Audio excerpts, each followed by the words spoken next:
တငယ်ချင်းရဆန်းခောက်ဆွဲသွားစားကြမယ်ဘယ်သူတွေခေါ်ပေမဲ့လဲကိုလေးမလိုက်ဘူးညင်မိတယ်မောင်မဲသူဆုံးမလေးသွားစားမယ်ရည်ရွယ်တယ်လာပါကွာတငယ်ချင်းရဟိုအင်္ဂလိပ်ကသွားကြည့်မယ်ဘယ်သူတွေခေါ်ပေမဲ့လဲကိုလေးမလိုက်ဘူးညင်မိတယ်မောင်မဲသူဆုံးမလေးသွားကြည့်မယ်သိဘူးတယ်ချိန်တိုင်းပဲတတိရတယ်ဒါရတဲ့မင်းရဲ့စကားတန်တွေရဲ့ကိုအနာမင်းမရှိရင်ဘာလုပ်လဲစိတ်ကမပြောတဘာဝလည်းမကြတော့တလို့ပါပဲနေညိုညိုတွေတညနေကိုဖျားကြီးပဲရောက်ခဲ့တယ်ကြီးညိုမဲ့တည်းရဲ့ဒီမှာကိုလေးလက်ကြီးထွက်ခဲ့မောင်မဲသူဆုံးမလေးသူတော့မဲ့နောက်တစ်ခေါက်ွယ်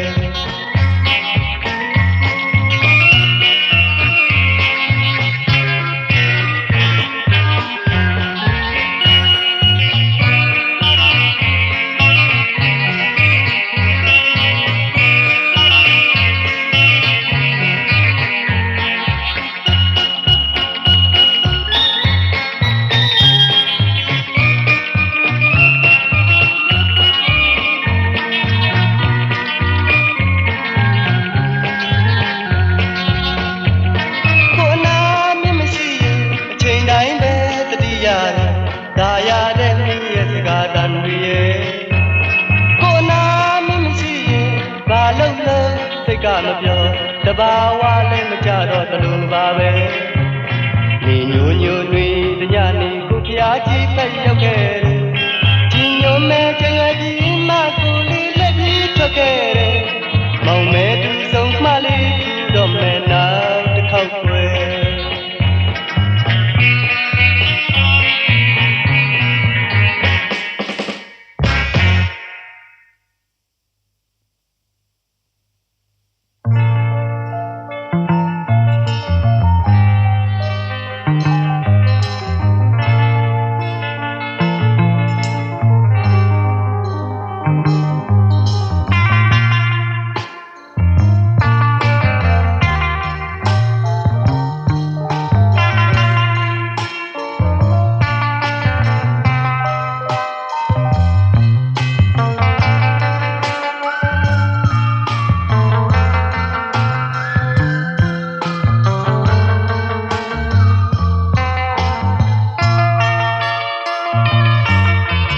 ပြောချင်းတိုင်းလဲမပြောရပါချစ်မိသူတိုင်းလဲချစ်ချင်းမခံခဲ့ရပါမတီးသေးတဲ့ဒီလောကရဲ့မြတ်တာချစ်ဆိုတာလျှို့ဝှက်ချက်ခုပါနေတာခိုက်မှမြင်လို့လေတွေ့တဲ့ခါတိုင်းလဲမမအောင်ပါဘူးမပြောတာထမ်းမှန်လို့မရကောင်းတဲ့ချစ်ရာချစ်ဆိုတာလျှို့ဝှက်ချက်ခုပါအပြုံးနဲ့ရှင်တွဲနောက်ဆုံးတော့ငိုသာချင်မြဲပါကိုယ်အတွက်မှာတော့အချစ်ဆိုတာဟာလေဟာဝစင်ပေးတရားခြင်းပါယုံကြည်လွန်တဲ့ဒီအချစ်မှာဘဝတစ်ခုကိုယဉ်နီးမိနဲ့ရင်နဲ့ကစားလာအနိုင်အရှုံးတော့ကိုလည်းမသိသေးပါအချစ်ဆိုတာလျှို့ဝှက်ချက်တစ်ခုပါ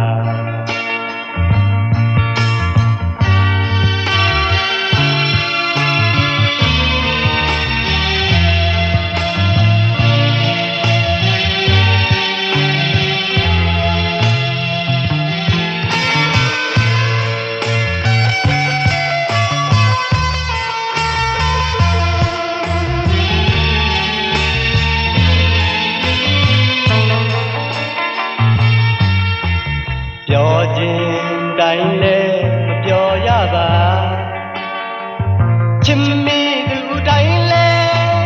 chim khange yaba mati de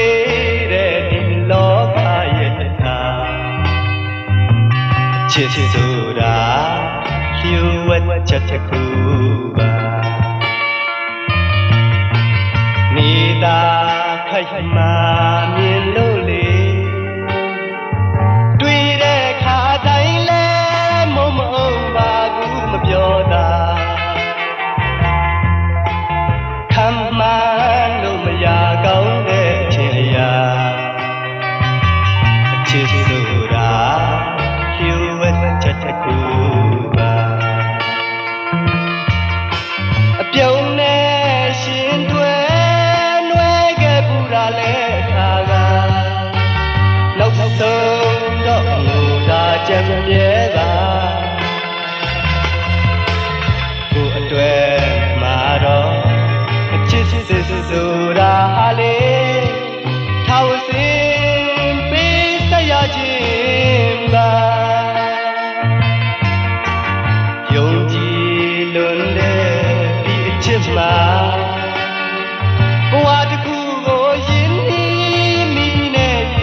Nay a shung do ku le ma ti de ba chit su ra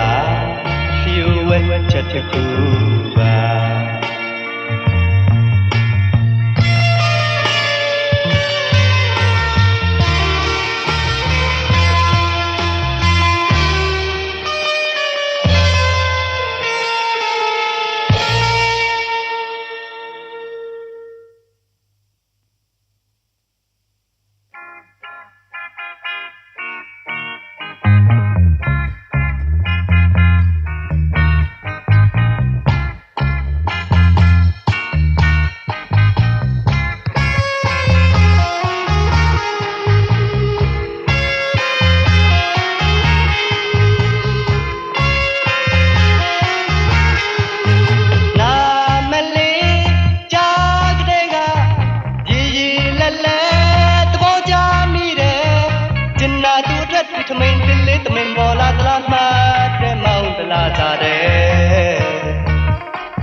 စဉ်စေတနာရှိထားဖေမိခဲ့တွင်သာသူကောင်းခါကဖြည်တယ်ချဲတာသွားမဲ့မနာတယ်နှလုံးသားကတည်းကကုန်တွေပါရင်ဝဲအောင်မဲ့မရှာပြီးမဲ့ရတဲ့မြတ်တာရဲ့ရောင်ခွေမရသေးရင်လည်းနေပါစီတော့ကွယ်ဟောမပါနေတာကျင်သာရသည်ပဲကိုပြောလို့ပန်းကိုဝင်စေတယ်သာယာနာပြောပွဲရှိတယ်တခြင်းနဲ့ဒီလူရဲ့နှလုံးအောက်ကပြန်ပြီးကွယ်အချစ်ဆိုတဲ့ဦးနတ်သမီးရဲ့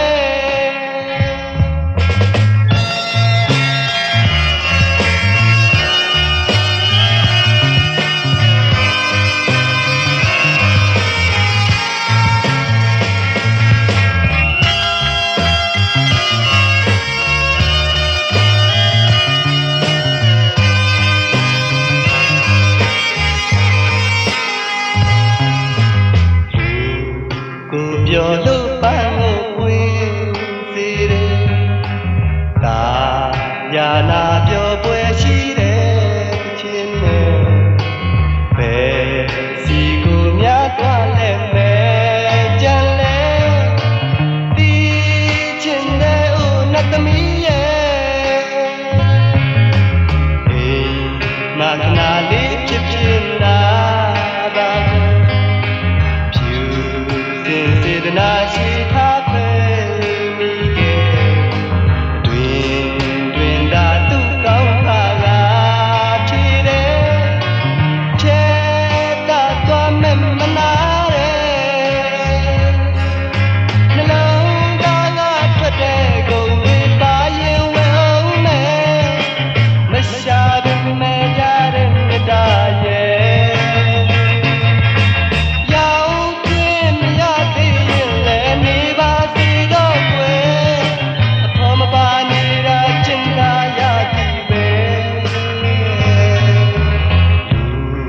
ကိုပြောလို့ပန်းကိုဝင်စေတယ်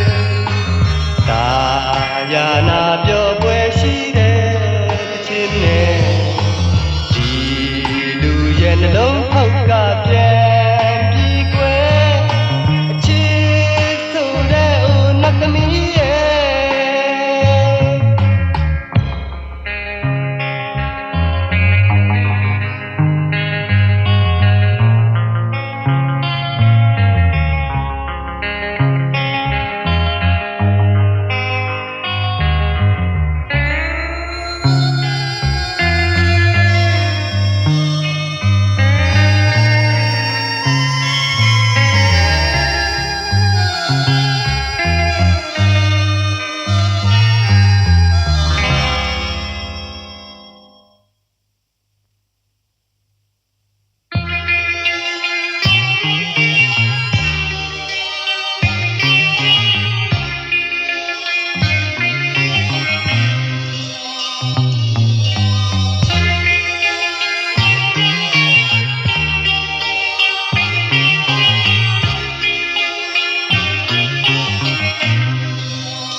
ပြန်လန်းဆိုတဲ့လှောင်ချိုင်တဲ့မှာပေးပြီးတာကတိဆိုတဲ့ကျိုးနဲ့ရင်ခွင်မှာအပိုင်ချီနှောင်မထားရတဲ့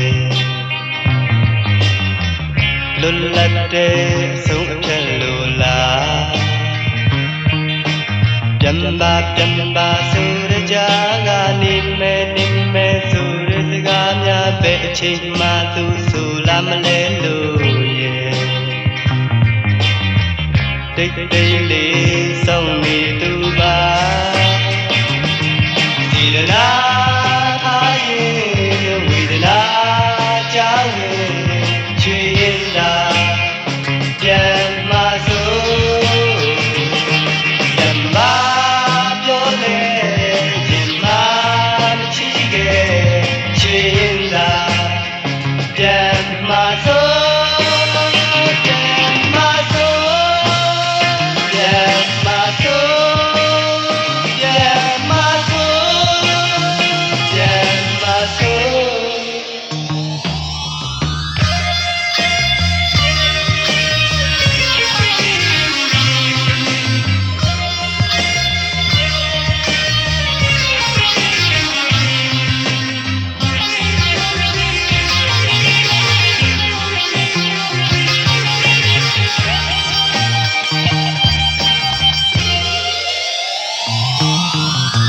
ထောင်တန်နဲ့ပျော်ရွှင်မှုကိုဘဝတစ်ခုလုံးအတွက်ရည်ရွယ်မှန်းပြီးတရားတန်တဲ့သာယာမှုလေးကိုအရေးဆုံးပြီးလွှင့်ပြစ်သူပါပြန်ပါဆိုတဲ့စကားကိုစိန်ခေါ်တာလားဆိုတဲ့သဘောနဲ့ရွှေတောင်ပန်းတွေပြေဟုန်ဖတ်မဲ့အတန်ကြောက်နဲ့စောင့်နေသူပါ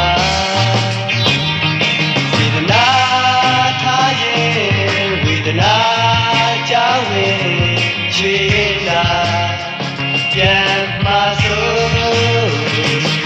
ပြန်ပါပြောလဲရင်မမချီခဲ့ရွှေလာပြန်ပါဆို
လာပါကွယ်ကြောင်းအားတဲ့နေပဲ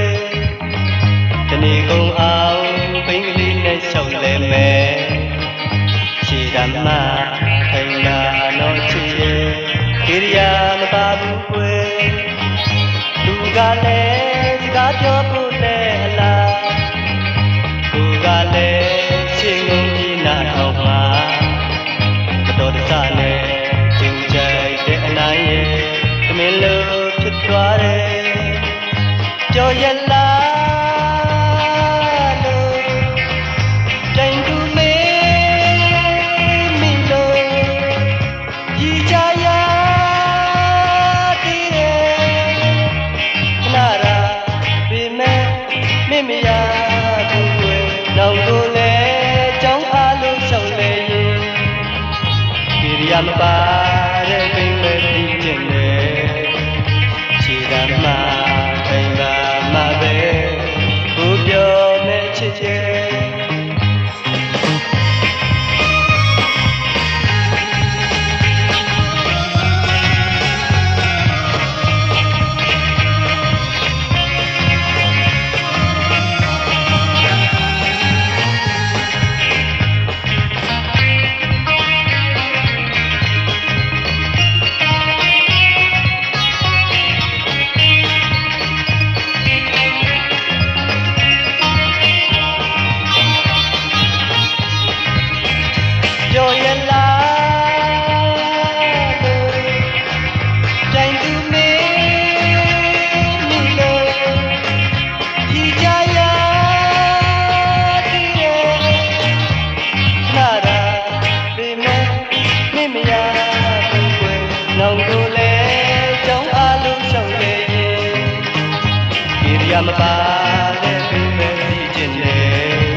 ငယ်ချင်းဟောင်းတရားဒုက္ခရောက်တာငါဝမ်းမသာဘူးနာမဲ့ကြီးတော့ရွှေထီဆောင်ကဘဝဟောင်းမေ့တရားအောင်မြင်ခြင်းတန်မင်းမခံနိုင်ပါငါဆိုရင်ကဲကြားတဲ့အခါကြာအကြနာတတ်တယ်အလီလီအခါခါကရုဏာတော်သောငါပြောစကားတွေတစ်ဖက်နာကဝင်တစ်ဖက်နာကထွဲစေတနာရှိထားမှန်တဲ့စကားမို့သူများမျှော်ပင်နေနိုင်ခြင်းခါခြင်းခါမယ်ခုတော့လေငါမပြောလားလို့မဆိုရပါဘူးဒီအချိန်လေးမှာငါမပြောလားလို့မဆိုရပါဘူးချစ်သမျှအကြောင်းရဲ့အကောင်လို့ပဲ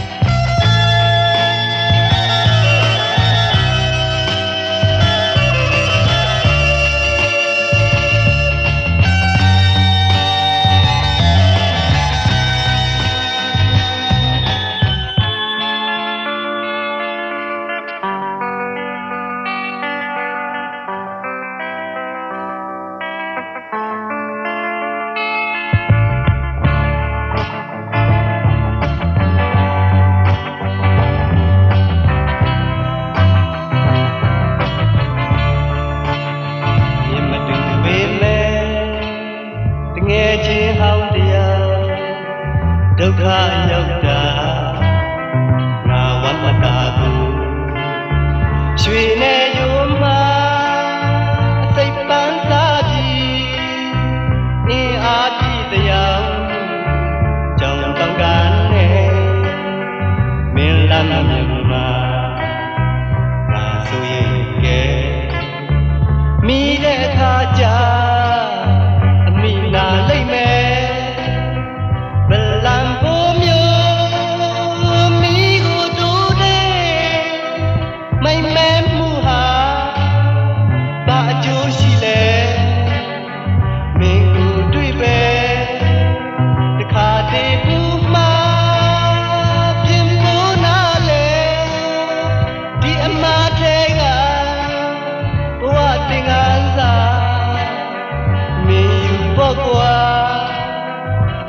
တန်တော့လေငါစကားတခုနဲ့မာလိုက်ခြင်းလေပြမဆုံးပြမငါစကားတခုနဲ့မာလိုက်ခြင်းလေယောက်ျားမျက်ရည်လူမမြင်စေနဲ့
kali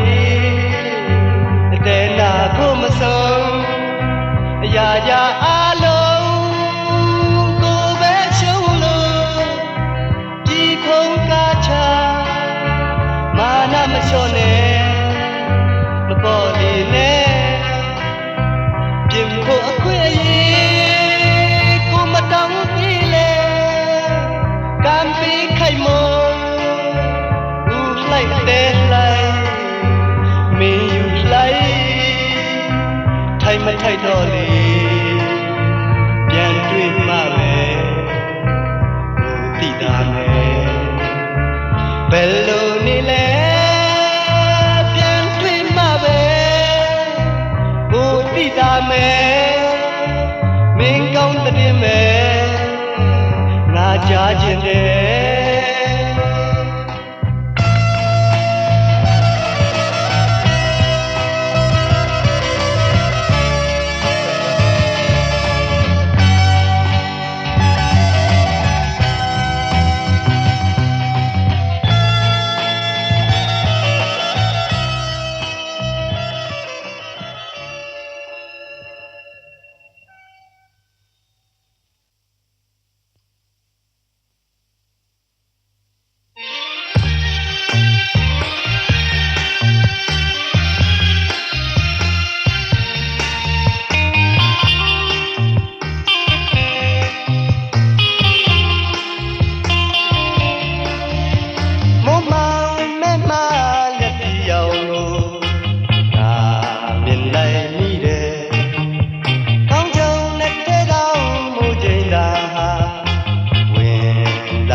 Khan chào mà khna tinh tha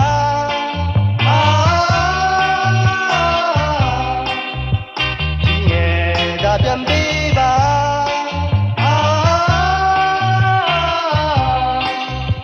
Tất cả lúc cho bố Trình cảm đi đi thức khá Chỉ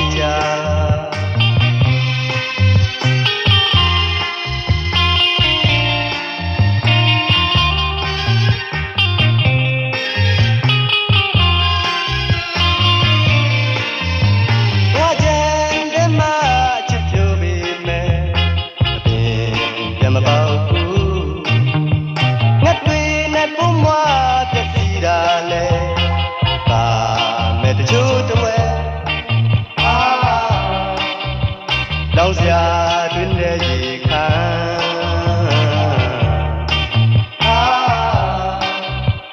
Yêu sư á lê cùng khăn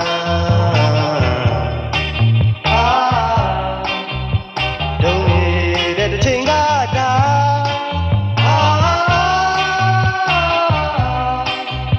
Để cha mà biển xa tuyết mà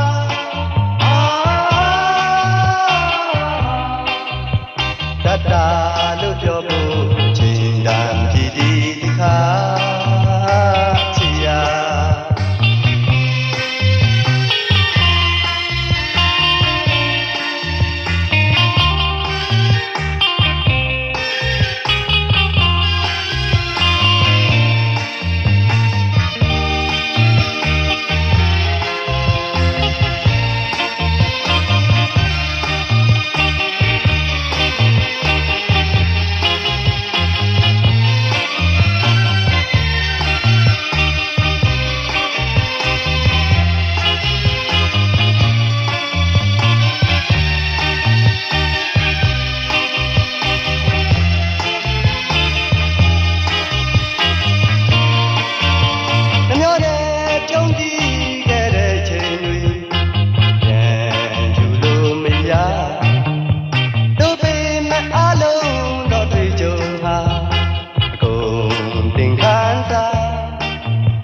phong nhóc nô on thăng lệ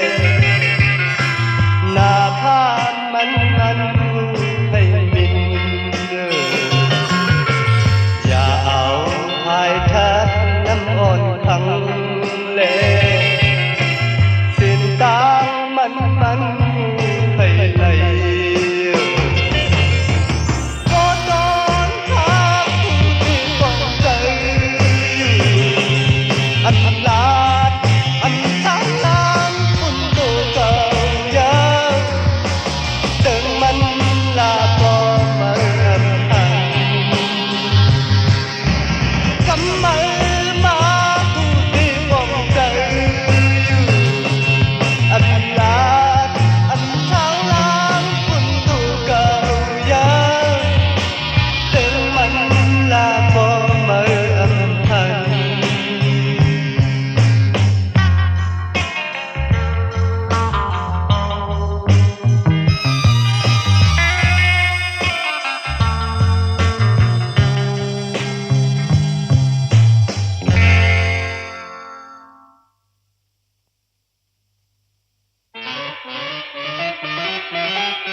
nhân hạ miên chích kim ba si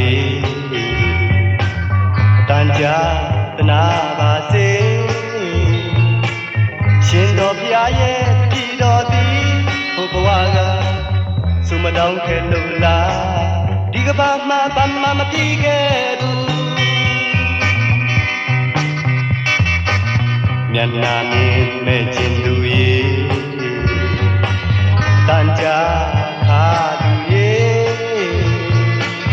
kim ma phya ye chi chun ti ho bwa ga chin pyak ke lu la di ka ba ma nam me su ne lu jai me ji ko nau ka lai mo ne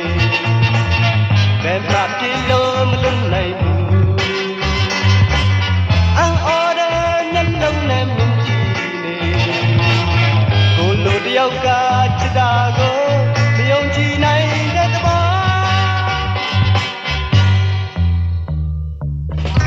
ba chi ba si do anai pain chin pain ba do kim ma phya ye chi chun ti naung bwa atwe parami phi ne tamo kho ba sin nam me su ne lu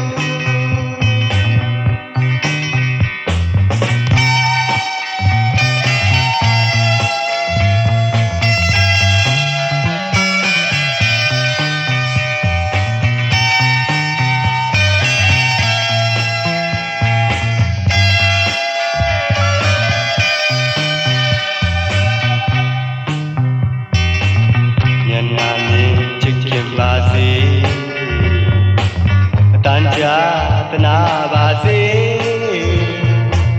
shin do phya ye ti do ti ho bwa ga su ma dong ke lu la di ka ba ma ban ma ma pi ke bu nhân na miên me chin du ye tan cha kha du ye kim ma phya ye chi chun ti ho bwa ga chin pyak ke lu la di ka ba ma nam me su ne lu jai me ji ko nau ka lai mo ne be ma pi lo ma tung nai bu ang order nhân lâu ne min ji ne ko lo diao ka chi da go yong chi nai de ta ba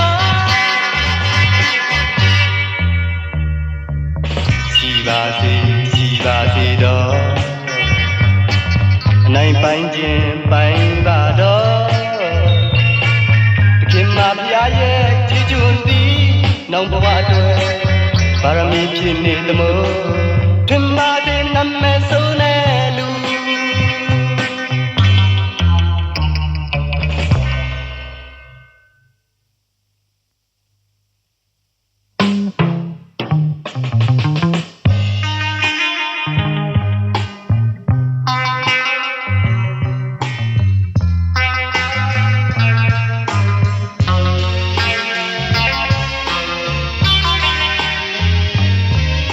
ရတဲ့ကိုရဲ့ဘဝခရီးမှာအားငယ်စိတ်တွေရင်မလေးသိမ့်စီလို့ပြုံးကပြောနေမိဒီတောင်ကိုမောင်ဖြူမဲ့မြင်မို့လားလဲလာတဲ့ကိုမျက်ရည်မကြအောင်ထိန်တဲ့ကြားကမငိုပါနဲ့ချစ်ကလေးရဲ့တင်းကချော့နေမိတောင်ကိုမောင်ဖြူမဲ့မြင်မို့လားမပူပါနဲ့ချစ်ရဲ့မပူပါနဲ့ချစ်ရဲ့ဒီတောင်ကိုမောင်ဖြူကပြပါမယ်တကယ်မပူပါနဲ့မပူပါနဲ့မပူပါနဲ့ချစ်ကလေးဒီတောင်ကိုမောင်ဖြူမဲ့မြင်မို့လား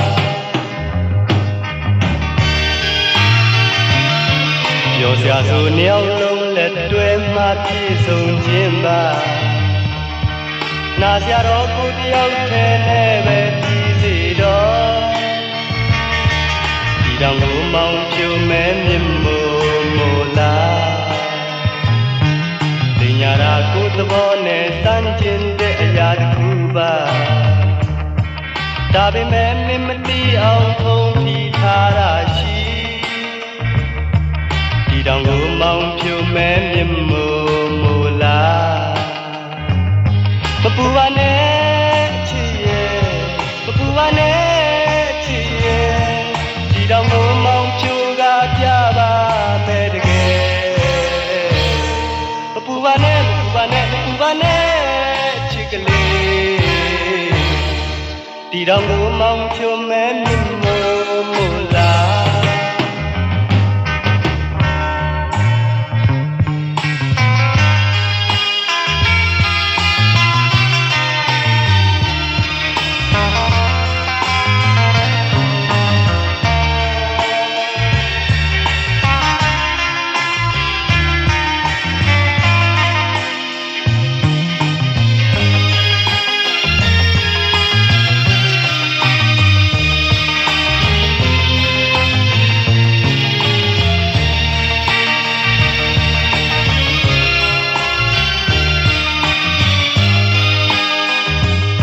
မပူပါနဲ့ချစ်ရဲ့မပူပါနဲ့ချစ်ရဲ့ဒီတောင်ကိုမောင်ဖြူကပြပါမယ်တကယ်မပူပါနဲ့မပူပါနဲ့မပူပါနဲ့ချစ်ကလေး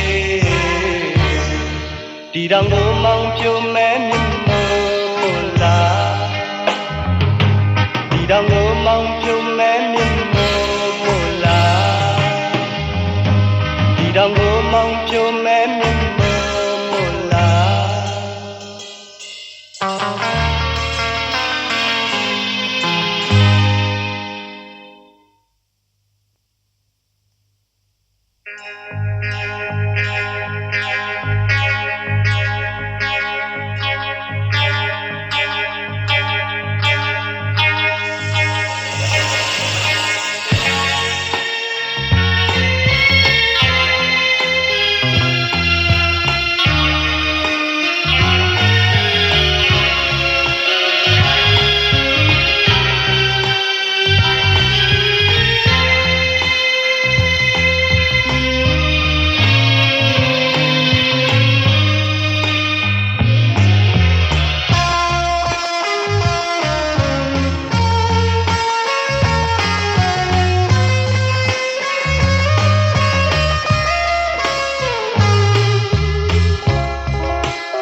က်လဲရောက်တုံးက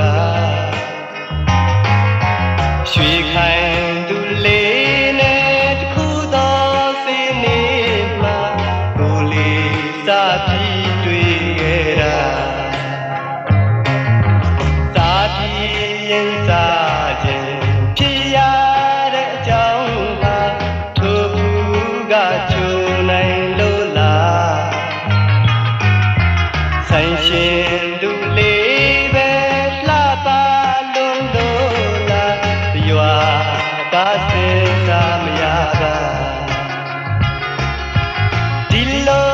နဲ့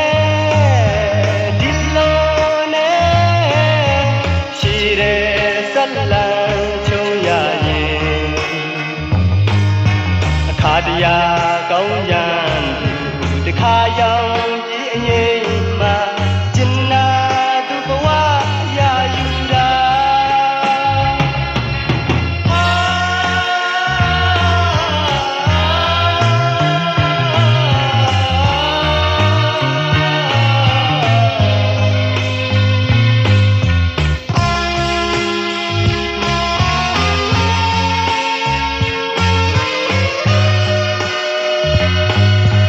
ကြောက်ကောင်းရဲ့အနေ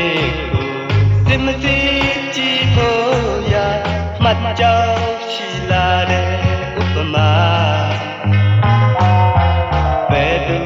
ကိုမှလည်းအဖြစ်ပြောခြင်းမဟုတ်ပါ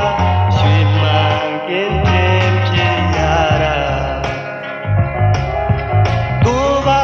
ပဲ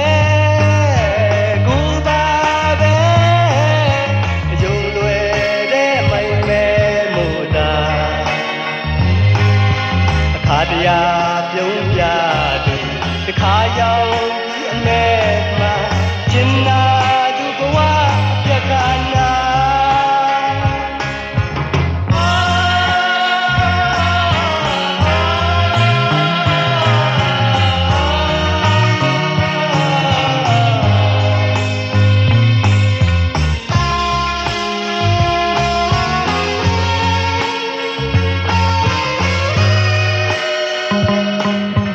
နမ်ตึงวันเปมาမင်းရဲ့သမီးလေးတယောက်စိတ်ညစ်ပြေးနေတာတွေ့ရင်တခါဒီဝါသားရဲ့ပြတ်ခဲ့တဲ့ကတိအတွက်လွယ်ဆမ်းစစ်ပြေခွင်လို့ပါ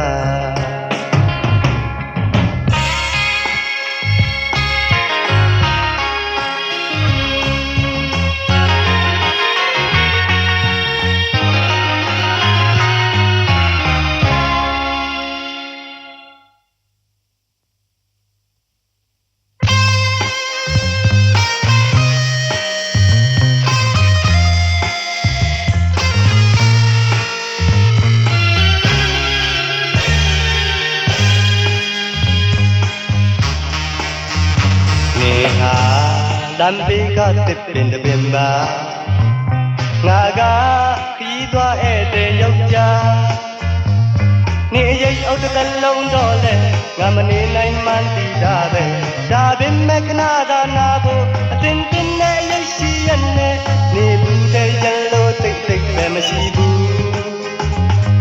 အချစ်သစ္စာမပြဲရပါအချိန်တိုင်းရင်အိမ်ပြန်ဖို့ရာကိုစိတ်ဆုံးဖြတ်ပြီးသားဘာအတွက်ဒါမှတာမရဘူးခင်မဟုတ်လိမ့်လို့ကတိရောက်တွေကို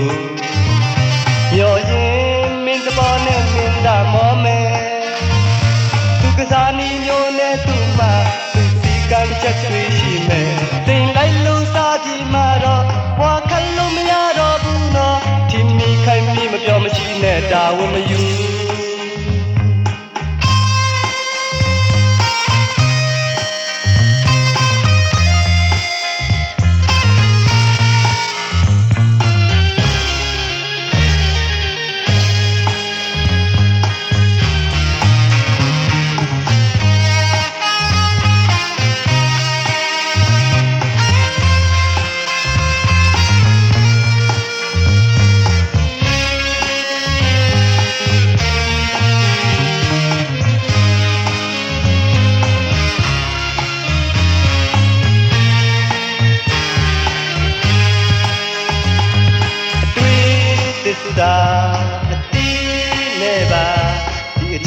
ဘာပေါ်မင်းသားချင်းအလားဆုံးအကောင်းဆုံးသာအိမ်တွေပါတွေမေးထားမယ်မင်းဟာလမ်းဘေးကတစ်ပင်တစ်ပင်သာငါကခီးသွားဧည့်သည်တယောက်ပါနေရိပ်အောက်တစ်လုံးတော့လေငါမနေနိုင်မှန်းသိတာပဲဒါကြောင့်မခဏသာနာပြီးအစင်တင်တုံးထွက်ခွာသွားရင်အနိုင်ပိုင်တယ်လို့တော့ပြောဖို့ရမရှိဘူး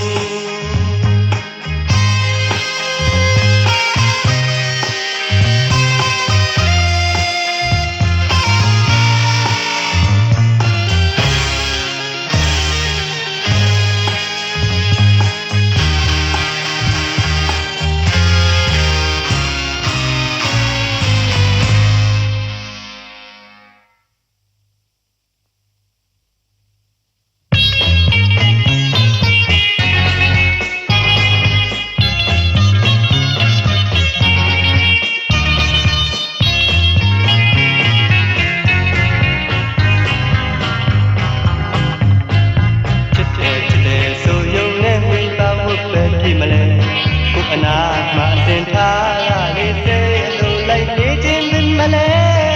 မဖြစ်ဘူးငယ်လေးရှိရည်လေးလည်းပဲရှိသေးတယ်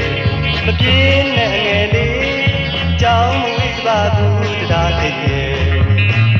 တွေ့အိတ်ကလေးပကုံးမလေးအဖေသမီးလေးကြောင်းတက်မယ်မုံနာလေးပန်းမချဲမိသမီးလေးချောင်းသွားမယ်လူများလုံးကမစီရတော့သပိန်ကလေးနဲ့မြန်ပါတယ်ကွယ်ဝါလုံးကလေးဝိုင်းဝိုင်းကြီးကကြာပြောစကားလဲနာထောင်ကွယ်ရွှေလင်ပန်းနဲ့သမင်းစီထားလာမင်းကြီးစုချမယ်တဲ့အုံနောက်ကလေးကြောက်တိုင်းတစ်ပွဲတွေ့နိုင်မှပဲတော့ပါလာနိုင်မယ်အမေထက်တော်အောင်ကြိုးစားပါငယ်လေးအဖေထက်တော်အောင်ကြိုးစားပါငယ်လေးမပြင်းနဲ့ငယ်လေးကြောင်းမဝေးပါဘူးတရားထည့်ရဲ့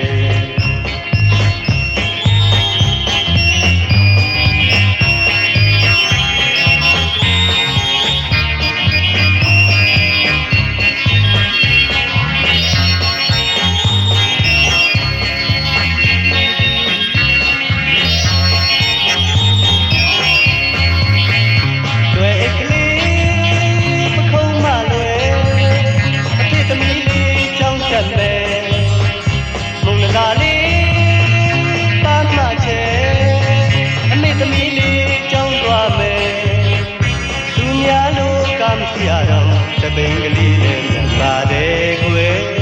ဝါလုံးကလေးဝိုင်းဝိုင်းကြီးကကြာပြောစကားလဲနာထောင်ကွယ်ရွှေလင်ပန်းနဲ့သမင်းစီထားလာမင်းကြီးစုချမယ်တဲ့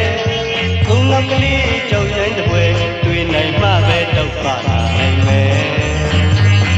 အမေထက်တော်အောင်ကြိုးစားပါငယ်လေး